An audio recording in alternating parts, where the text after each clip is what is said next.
बिस्मिल्लाहिर्रहमानिर्रहीम, अस्सलाम वालेकुम। मैं हूं ईसा नकवी। जो कैपिटल शिफ्ट हो रहा है उसके हवाले से अब ये सबको मालूम है कि एक रीअलाइनमेंट हो रही है और आप जाकर इसके हवाले से सर्च करें रेडिट पर, एप्पल प्रॉपर्टीज़, उसके अलावा फ्राइडे टाइम्स है, उसके बाद आप विकिपीडिया के ऊपर जाकर देखें जो चीज़ें इस वक्त मौजूद हैं। फिर किसी भी AI से जाकर आप पूछ लें, वो आपको तमाम लिंक्स निकाल कर दे देगा। फाइनेंशियल टाइम्स, रॉयटर्स, ये तमाम के तमाम इस वक्त ये इंडिकेट कर रहे हैं कि जो रियल स्टेट और इन्वेस्टमेंट है वो बड़ी हद तक स्लो डाउन हो चुकी है मुत्तहिदा अरब अमारात में। ट्रांजैक्शन ड्रॉप के हवाले से ये एप्पल प्रॉपर्टीज़ का मेरे सामने अदाद शुमार मौजूद हैं कि ये जो शौक है ईरानियन स्ट्राइक्स का, रीजनल इंफ्रास्ट्रक्चर, मार्च 2026 में जो कुछ हुआ, दुबई का रियल स्टेट डील मेकिंग जो है वो स्लो हो गई है ड्रामेटिकली। जो फर्स्ट क्वार्टर है 2026 का, उसमें एनुअल ट्रांजैक्शन ड्रॉप है रफली 35% का,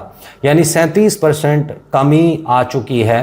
ट्रांजैक्शन ड्रॉप हो चुकी है 50% मंथ ऑन मंथ बेसिस, इसको प्लंज कहा जा सकता है। फिर जो कैपिटल रीअलाइनमेंट है कि जो मैनेजर्स हैं जो साउथ एशियन फैमिलीज़ को ज़्यादातर डील करते हैं, इंडिया, पाकिस्तान, श्रीलंका, भूटान, मालदीव्स, बांग्लादेश, अफ़गानिस्तान, इन जगहों को डील करते हैं, वो ये कह रहे हैं कि हमने जो पोर्टफोलियोज़ हैं उनको एंटायर लॉस में या लिक्विडेट नहीं कर रहे, बल्कि बहुत से इन्वेस्टर्स जो हैं वो अब शिफ्ट कर रहे हैं ऑफ प्लान प्रोजेक्ट से और मूव कर रहे हैं अपने एसेट्स को into highly liquid defensive positions और established income yielding completed properties, यानी ऐसे जहां से उनको रेंटल इनकम आ सके।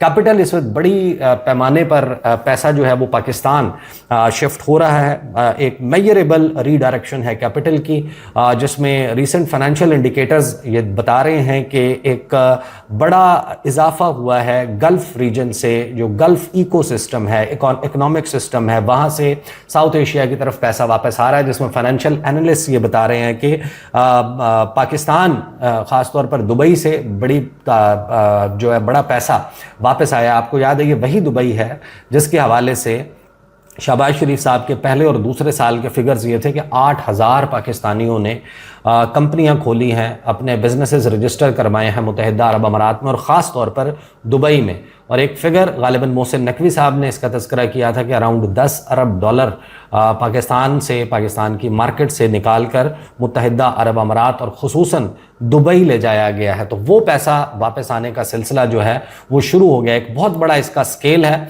और अगर आप ओवरऑल इन्वेस्टमेंट्स की बात करें, जो हेड काउंट मौजूद नहीं है कि कितने लोग वहाँ से छोड़ गए हैं, लेकिन फिगर सामने आ रहा है कि जो फॉरेन इन्वेस्टर पोजीशन है दुबई फाइनेंशियल मार्केट में, उसने बड़ी हद तक तब्दीली हुई है। जो नेट इनफ्लो था वो $890 मिलियन का था फरवरी के आखिर तक, और उसके बाद से आउटफ्लो 853 मिलियन का हो चुका है जून के महीने तक। ये रॉयटर्स ने रिपोर्ट किया। और फिर फाइनेंशियल टाइम्स और दीगर इदारे जो हैं वो ये रिपोर्ट कर रहे हैं कि ये जो एस्केलेशन है इसने ओवरऑल मिलाकर $120 अरब का मार्केट कैपिटलाइजेशन का लॉस किया है मुत्तहिदा अरब अमारात में और दुबई में। इस सारी सूरत हाल में आपको मालूम है कि पाकिस्तान को निशाने पर रखा हुआ है। अगरचे पाकिस्तान और सऊदी अरब के दरमियान जो माहदे हैं वो किसी भी तरह से यानी कि किसी और मुल्क के ख़िलाफ़ नहीं है। पाकिस्तान और सऊदी अरब के दरमियान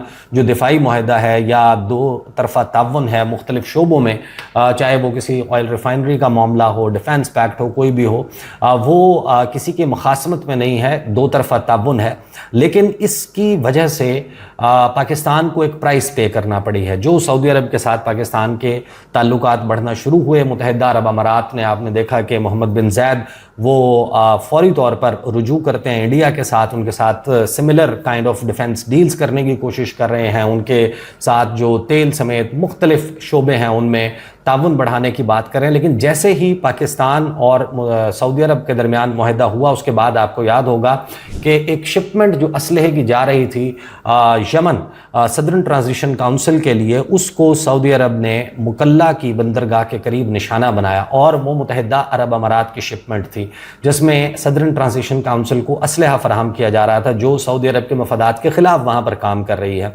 उसके जवाब में साथ ही सऊदी अरब ने धमकी दी कि मुत्तहिदा अरब अमारात फौरी तौर पर इस सारे मामले से पीछे हट जाए। तो मुत्तहिदा अरब अमारात इस पूरे रीजन में, चाहे वो Somalia, Somaliland, Sudan, south Sudan, इस तमाम रीजन में जो कुछ कर रहा था उस पर एक वाज़ेह मुखासमत मौजूद है। और साथ में फिर ये ईरान वाला मामला हो जाता है तो पाकिस्तान के खिलाफ मुत्तहिदा अरब अमारात की तरफ से जो मेजर एक्शंस लिए जाते हैं, पाकिस्तान से पैसे वापस मांग लिए जाते हैं, पाकिस्तानियों के साथ वहाँ पर बहुत सारे लोग, अगरचे इसको ऑफिशियली ना पाकिस्तान ने तस्लीम न किया ना मुत्तहिदा अरब अमारात ने इसका ऐलान किया, लेकिन बैनुल-अक़वामी मीडिया यहाँ पर आकर दर्जनों बल्कि सैकड़ों ऐसे पाकिस्तानियों के इंटरव्यूज़ कर चुका है जिनको इन हालात में अपनी जमा पूंजी छोड़कर, जिस तक रसाई नहीं दी गई, उनको बेदखल किया गया मुत्तहिदा अरब अमारात की जानिब से। और इस सारी मुखासमत की फ़िज़ा में अचानक से मोहसिन नकवी साहब का दौरा होता है सऊदी अरब का, और वहाँ से खबर ये आती है, अगरचे इस खबर को इस एंगल से आई हैव नॉट सीन कि किसी ने इसको अभी तक इस एंगल से डिस्कस किया है, लेकिन हैरान कुन तौर पर जो सऊदी अरब का ये दौरा है मोहसिन नकवी साहब का, ये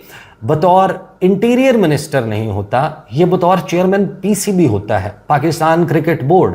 और हैरान कुन तौर पर सऊदी अरब और पाकिस्तान के जो क्रिकेट बोर्ड्स हैं वो ये फैसला करते हैं कि सऊदी अरब में क्रिकेट का फ़रोग़ करना है।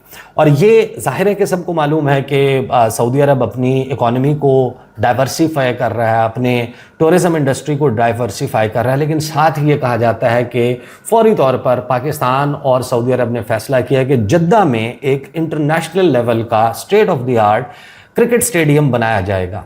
अब सबको मालूम है कि पाकिस्तान के जो हालात ख़राब हैं उसकी बुनियाद के ऊपर जो इंटरनेशनल क्रिकेट जब पाकिस्तान से रुखसत हुई तो उसका सबसे बड़ा बेनिफिशरी मुत्तहिदा अरब अमारात था। और ना बेशक ना हो, मुत्तहिदा अरब अमारात हिस्टोरिकली उसकी चमक दमक, और उसने ज़ाहिर है कि बहुत सारी चीज़ें अपने शोकेस में रखी बेचने के लिए।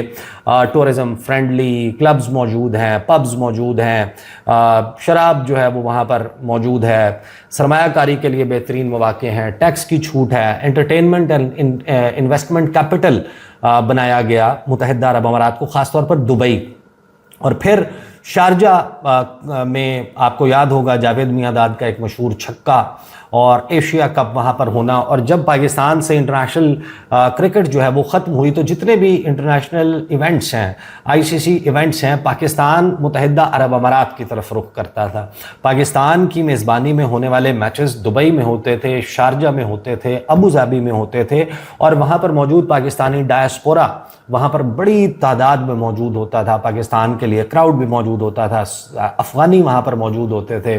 पहले वो पाकिस्तान को सपोर्ट किया करते थे, फिर उनकी अपनी टीम आ गई, फिर उन्होंने खुद को सपोर्ट करना शुरू कर दिया। बहरहाल जो दुबई की, अबू धाबी की, शारजा की चमक दमक है उसमें पाकिस्तान की क्रिकेट का बड़ा किरदार था।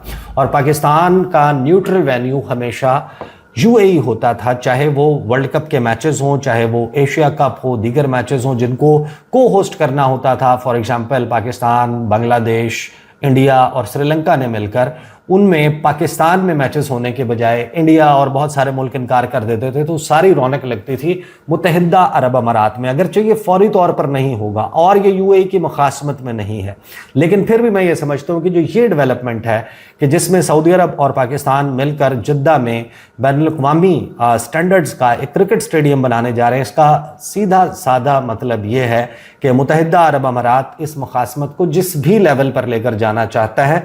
हो सकता है कि पाकिस्तान की choice as a neutral international cricketing venue मुत्तहिदा अरब अमारात ना रहे, वो मौका आए और पाकिस्तान के पास ये ऑप्शन मौजूद हो कि हमने कहाँ पर अपने इवेंट्स होस्ट करने हैं, कहाँ पर हमने क्रिकेट को लेकर जाना है। और वंस दिस डायरेक्शन चेंजेस तो आपको पता है कि इंडिया जो है वो मुत्तहिदा अरब अमारात को अपने न्यूट्रल वेन्यू के तौर पर नहीं लेता।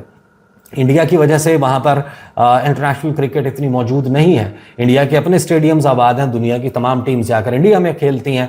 अब या सिर्फ अफगानिस्तान है जहाँ पर कोई जाकर नहीं खेलता, या पाकिस्तान है जहाँ पर आने से कोई इनकार कर देता है। तो आपने आईपीएल वहाँ पर होते देखे, आपने इंटरनेशनल सीरीज़ जो है पाकिस्तान की मेज़बानी में वहाँ पर होते देखी। तो अब मुमकिन तौर पर जो दुबई की, अबू धाबी की, शारजा की चमक दमक है, वो भी शिफ्ट करने का एक ऑप्शन सामने क्रिएट हो रहा है। और ये भी Pakistan and none other than Saudi Arabia, जिसमें मोहम्मद बिन सलमान और मोहम्मद बिन जैद उनके दरमियान अब एक मुखासमत, जिस तरीके से ओपेक और ओपेक प्लस से मुत्तहिदा अरब अमारात निकला और कहा कि बस हमने अपनी जंजीरें तोड़वा ली, तो वो जंजीरें कहाँ टूटनी थी। जिस तरीके से अब अचानक से पाकिस्तान और सऊदी अरब की क्रिकेट की डेवलपमेंट, उसके लिए भी काम करेंगे।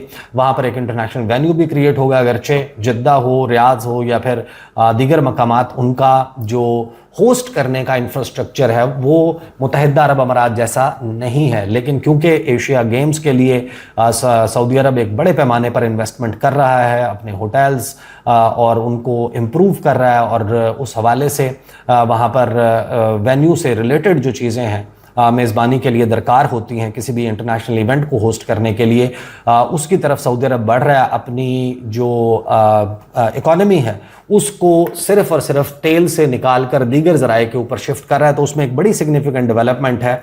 और मुत्तहिदा अरब अमारात जहाँ पर उसको कीमत अपने फ़ैसलों की, जिसमें उसने इसराइल का साथ दिया, नेतन्याहू को होस्ट किया जंग के दौरान, मोसाद के चीफ के 2 दौरे हुए, उनको आयरन डोम की बैटरीज तो मिली, उनको laser guided missile defence system तो मिला, लेकिन उनसे इन्वेस्टमेंट का जिस तरीके से अभी तक आपको एक डाउन टर्न नज़र आ रहा है और उनकी मार्केट क्रैश कर रही है, तो ये वो कीमत है जो किसी भी मुल्क को चुकाना पड़ती है अगर उसके पॉलिसी मेकर्स जो हैं वो इस किस्म के डिसीजंस करें। These are the details. अगली वीडियो में मुलाकात होगी, इजाज़त दीजिए, अल्लाह हाफ़िज़।